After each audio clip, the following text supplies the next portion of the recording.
Hello everyone, today we are going to learn basic WPS Office document, how to block quote.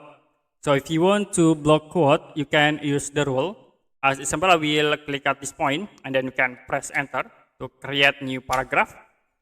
Now you can click at this rule, left indent, you can move to the right. I will click again from the right indent. You can click hold and then you can move into here.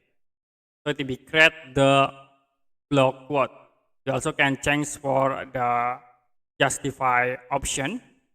And then in here we can insert for the quote icon. I will use this image. You can insert into the document. And then I will crop. You can click here to crop. And make this image into front. And you can resize the image. This you can copy and paste, or you can rotate the image. After it, we can move like from this point to here.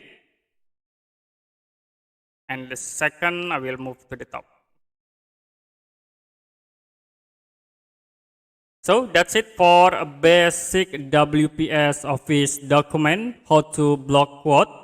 If you have any question about tutorial, you can comment below this video.